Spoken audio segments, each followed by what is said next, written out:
खबरों में बने रहने के लिए बेल आइकन दबाइए और हाँ, फर्स्ट इंडिया को सब्सक्राइब जरूर कीजिए। योगी शिवेंद्र मेरे साथ जुड़ चुके। शिवेंद्र, सबसे पहले तो आपसे यही जानना चाहेंगे कि जो कल केंद्र सरकार ने गाइडलाइन जारी की थी और कुछ फैसले राज्य सरकार के हाथ में दिए थे, वो कौन कौन से फैसले जो केंद्र की तरफ से छूटते लेकिन राज्य सरकार ने कहा कि नहीं, अभी राजस्थान में इनको लागू करने का वक्त नहीं आया है?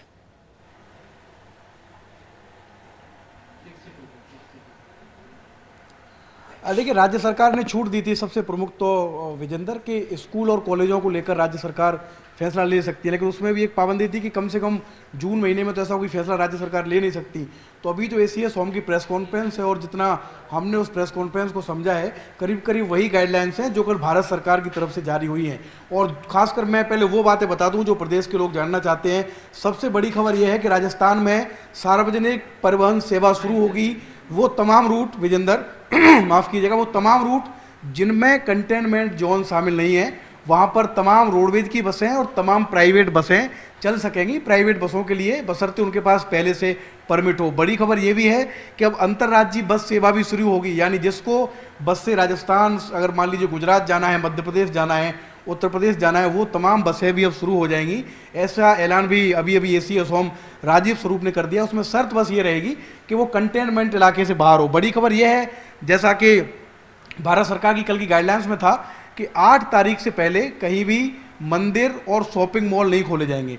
तो राजस्थान सरकार ने भी ये आदेश जारी किए हैं, लेकिन इसमें समझने वाली बात यह है कि एसीएस होम ने कहा है कि अग्रिम आदेशों तक तो कोई ज़रूरी नहीं है कि राजस्थान में 8 जून के बाद मंदिर, मस्जिद, तमाम जो धार्मिक स्थल है वो शुरू हो सकते हैं या शॉपिंग मॉल शुरू हो सकते हैं। हो सकता है कि राजस्थान सरकार इसको 8 जून से आगे भी लेकर जाए, क्योंकि चुनौती ये बहुत बड़ी है विजेंद्र, क्योंकि राजस्थान में कई मंदिर ऐसे हैं जहां पर भीड़ बहुत ज़्यादा होती है और सोशल डिस्टेंसिंग धार्मिक स्थलों पर मेंटेन कर पाना ये सरकार के लिए बड़ी चुनौती है। इसीलिए मैं समझता हूं सरकार ने कहा है कि अग्रिम आदेशों तक इसको जारी रहेंगे। इसके अलावा स्विमिंग पूल बंद रहेंगे, जो तो वो केंद्र सरकार की गाइडलाइंस है। तो राजस्थान सरकार ने जो खासकर लोगों को राहत दी है वो यही है कि सभी तरह की दुकानें अब खुल सकेंगी, बशर्ते वो कंटेनमेंट इलाके से बाहर हों। और एक बड़ी खबर जो मैं समझता हूँ कि दर्शकों को बताना जरूरी है, जो रात्रि कर्फ्यू अभी तक लग रहा है शाम को 7 बजे से सुबह 7 बजे तक, उसके समय में बदलाव हुआ है, ऐसा एसीएस होम ने कहा है। उन्होंने कहा है कि अब जो रात्रि कर्फ्यू रहेगा वो रात को 9 बजे से सुबह 5 बजे तक रहेगा। यानी अब अगर 7 बजे जो बाजार बंद होने से थोड़ी बहुत दिक्कत आती थी, क्योंकि व्यापारियों का ये कहना था कि साहब गर्मी का मौसम है, दोपहर में तो कोई कस्टमर वैसे ही हमारे पास नहीं आता, कस्टमर आता है 7 से 8 बजे के बीच में, तो कम से कम इसमें रियायत मिलनी चाहिए। तो ये बड़ी खबर है कि जो रात्रि कर्फ्यू है उसका समय बदल दिया गया है, वो रात को 9 से सुबह 5 बजे तक होगा। सिनेमा हॉल अभी बंद रहेंगे, उनका खुलने का मुझे लगता है कि जून के बाद ही उसमें कोई फैसला होगा। स्कूल भी बंद रहेंगे। सामाजिक और राजनीतिक जितने भी कार्यक्रम हैं वो अभी फिलहाल बंद रहेंगे। किसी भी तरह का शिवेंद्र, वापस हम आपके पास आएंगे। हमारे 2 सहयोगी और जुड़ गए हैं। भारत हमारे साथ जुड़ गए और साथ में जोधपुर से शिवेंद्र जुड़ गए हैं। भारत, आपसे जानना चाहेंगे, क्योंकि अभी स्कूल, कॉलेज और यूनिवर्सिटी तो खुलेंगी नहीं, तो इसको लेकर आपको क्या कुछ लग रहा है कि अग्रिम आदेश में क्या कुछ हो सकता है? और दूसरा आपसे ये कि अब किस तरीके की आप चीजें देख रहे हैं, जो बदलाव किए गए हैं? क्योंकि एक बदलाव जो किया गया वो ये बता रहा है कि लाइफ शुरू कर दी गई है, लेकिन नाइट लाइफ जिसे हम कहते हैं वो पूरे तरीके से अभी भी बंद रहेगी।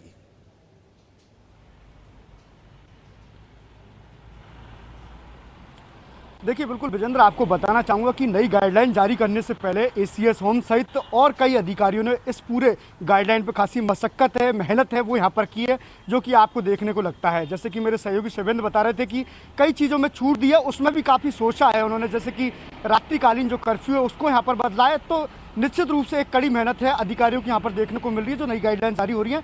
जैसे कि मैं आपको बता दूं कि स्कूल और कॉलेज हैं फिलहाल यहाँ के बंद रहेंगे, जून माह तक है वो यहाँ तक बंद रहेंगे। हालांकि इसमें कोई ये नहीं है कि पूरे जून तक यहाँ पर बंद रहेंगे, क्योंकि अग्रिम आदेश की बात यहाँ पर कही गई है। तो हो सकता है कि अगर स्थिति ठीक ठाक रहे तो स्कूल है वो जल्दी यहाँ खोले जा सकते हैं, लेकिन फिलहाल जून माह तक स्कूल है उनको यहाँ पर बंद रखा गया है। इसी स्वरूप इसके अलावा और भी कई चीज़ें हैं वो यहाँ पर बंद रखने के आदेश दिए। लेकिन जिस प्रकार से शैक्षणिक व्यवस्था की बात अगर मैं करूँ तो उसमें देखा जाता है कि स्कूलों में फिलहाल अभी ऑनलाइन पढ़ाई का माहौल है। शिक्षा विभाग ने बोर्ड की परीक्षाएं उनको यहाँ पर चालू कर दिया। कुल मिलाकर जो प्राइमरी स्कूल है उनको लेकर सरकार ने गाइडलाइंस वो यहाँ पर बनाई है, उनको मद्देनजर देखते हुए स्कूल हैं फिलहाल बंद रखने के आदेश यहाँ पर दिए हैं। कॉलेजों में भी इस प्रकार का भी कोई ज़्यादा वर्कलोड भी यहाँ पर नहीं है, इसको देखते हुए उन्होंने कॉलेज को यहाँ पर बंद रखा है। कोचिंग संस्थान है क्योंकि इनमें आमतौर पर देखा जाता है ऑनलाइन शिक्षा है वो फिलहाल बच्चों तक पहुँचाई जा रही है। कॉलेज स्टूडेंट ऑनलाइन स्टडी का यहाँ पर लुत्फ यहाँ पर उठा रहे हैं। लगातार शिक्षा विभाग भी इस तरह के कार्यक्रम है वो उन तक यहाँ पर पहुँचा रहा है। तो जी। सरकार ने पूरी गाइडलाइंस को देखते हुए ठीक है भारत, वापस आपके पास आएंगे। शिव प्रकाश का रुख कर लेते हैं, जोधपुर से हमारे साथ जुड़े हैं। शिव प्रकाश, कल से बहुत से बदलाव दिखाई देंगे, लेकिन जोधपुर के अंदर मामले लगातार बढ़ रहे हैं और कुछ कंटेनमेंट जोन जहां तेजी से मामले बढ़ भी रहे हैं, आपको लग रहा है कि वहां इस छूट के बाद बहुत ज्यादा बदलाव दिखाई देगा? और बीते 10 सप्ताह के अंदर जोधपुर की जनता में आपने क्या बदलाव नजर आए? क्या वो जागरूक हो रहे हैं?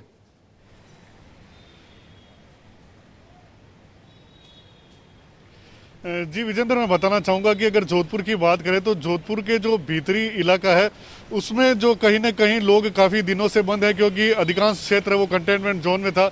हालांकि मरीजों की संख्या लगातार बढ़ी थी, जिसके बाद प्रशासन ने कंटेनमेंट जोन तो बना दी, लेकिन कुछ इलाकों को कंटेनमेंट जोन से मुक्त भी किया, लेकिन वहाँ मार्केट खोलने की अनुमति नहीं दी गई।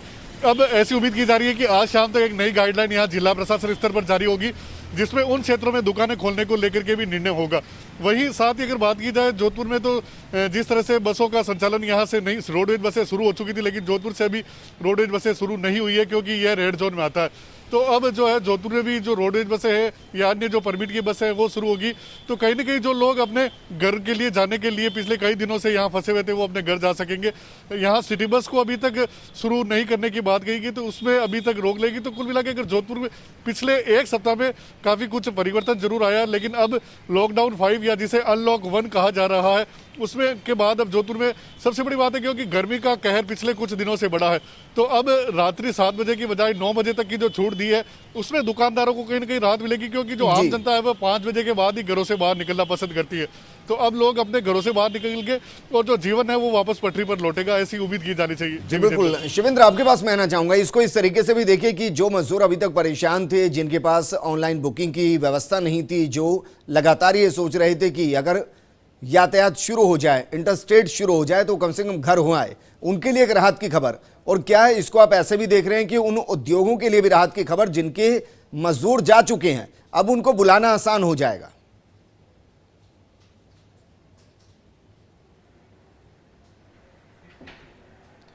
देखिए, बिल्कुल जैसा केंद्र सरकार ने सोचा है कि इसको ओपन 10 का नाम दिया है, तो सही है विजेंद्र। राजस्थान सरकार ने भी करीब करीब ऐसी ही गाइडलाइंस जारी की हैं जिनसे राजस्थान का जो सामान्य आम जनजीवन है, जो 2 महीने से बड़ा प्रभावित हो रहा था, वो पटरी पर आ सकता है। और अब जब मैं आपसे बात कर रहा हूँ तो हमें वो गाइडलाइंस भी हमारे पास आ गई है लिखित में, जो ACS होम ने जारी की है। तो बड़ी महत्वपूर्ण ये गाइडलाइंस है और इसमें ये कहना होगा कि राज्य सरकार ने केंद्र सरकार को फॉलो किया है। भारत सरकार ने भी जिन चीज़ों पर रोक लगाई है, मसलन मेट्रो का संचालन अभी मना किया है, तो जयपुर मेट्रो भी नहीं चलेगी। और एक चीज़ जो पहले छूट गई थी जब मैं आपसे बात कर रहा था कि सार्वजनिक बस परिवहन सेवा तो शुरू होगी, लेकिन सिटी बसें अभी नहीं चलेंगी, क्योंकि कई शहर ऐसे हैं, जयपुर है, अजमेर है, जोधपुर है, कोटा है, जहाँ सिटी बसें चलती हैं, उनका संचालन अभी नहीं किया जाएगा। यानी कि जयपुर के लोगों को भी थोड़ी सी और तकलीफ उठानी पड़ेगी, खासकर सार्वजनिक परिवहन की सेवा में। लेकिन और तमाम जो चीज़ें उनमें काफ़ी छूट दे दी है विजेंद्र। सभी तरह की दुकानें आप खोल सकते हैं, किसी दुकान पर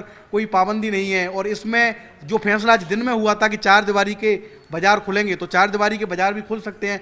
तो काफ़ी कुछ चीज़ें अब खुल गई हैं और जैसी भारत सरकार की मंशा है कि सामान्य जो आम जनजीवन है वो पटरी पर आएगा, उसी मंशा को आगे बढ़ाते हुए राजस्थान सरकार ने अपने आज के आदेश जारी किए हैं। और इसमें एक जागरूकता अभियान भी चलाया जाएगा, उसकी जानकारी भी ACS होम ने दी है।